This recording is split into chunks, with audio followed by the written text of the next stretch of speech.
This is the CERN Lego FabLab Quantum Initiative that they're going to do, and this is all about 24 hours old. So let me invite you and your colleagues to come up. Thank you, Michael.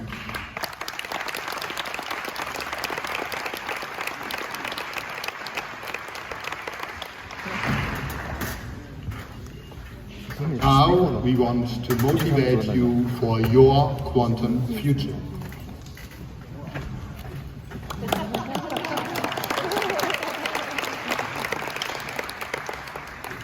We are now building quantum mini labs rolled out to 100 places in Germany for hands-on learning with low-cost equipment. So you can start with simple optical experiments and you end up in building a quantum sensor of second generation, inexpensive, modular, scalable and repairable. So what we are doing is based on OpenUC2. You might know this initiative. They, for example, build customizable, low-cost 3D printed microscopes, and they use these building blocks, these optical building blocks.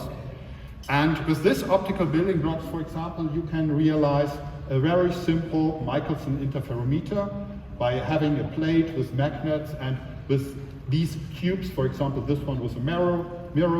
So that's the starting experiment for quantum technology, interferences, and so on. But, for example, you end up with an ODMR, with an optical detected magnetic resonance experiment, where you have a small diamond, and in this small diamond you have quantum dots. They are called nitrogen vacancy centers, and this nitrogen vacancy centers you can measure magnetic fields by light.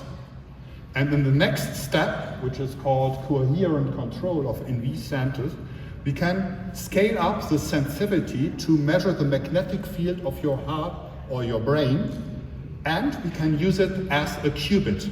So that's one of the possibilities to make a quantum computer by using small diamonds and using this technology.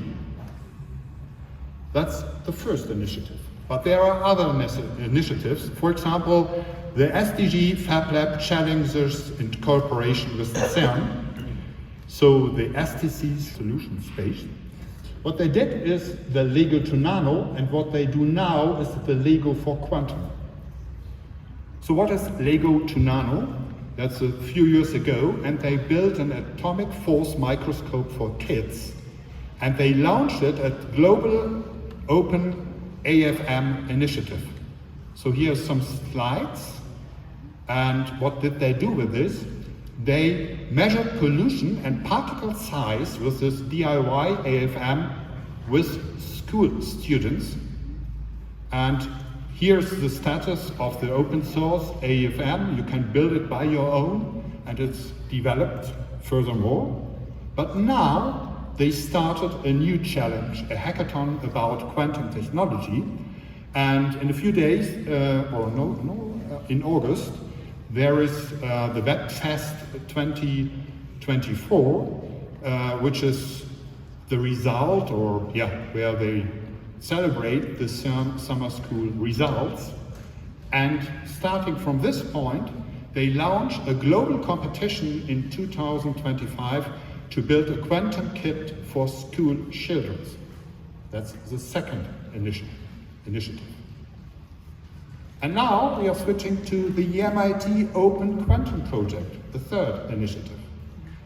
It's called Open Quantum, and it's about getting code atoms in more classrooms. You can visit the site openquantum.org.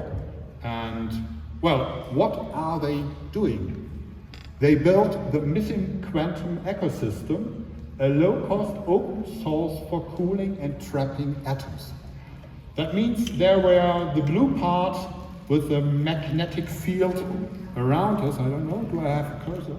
No, yes I have. There is the trap, this is the magnetic part, and inside there are rubidium atoms, and you can cool them with laser light using the Doppler effect. So, and they built that at open source ecosystem. It's called a magnetic optical trap ecosystem for rubidium atoms in an ultra-thin vacuum. And they reduced the cost from 350K to 30K. And you have an open source, complete hardware and software and of course educational material. So you can hands-on experiment with these new machines. Well, you drive down cost, you increase engagement, you make something possible, for example in Fab Labs, what was not possible before. So, what's your idea for a Fab Lab Quantum Challenge?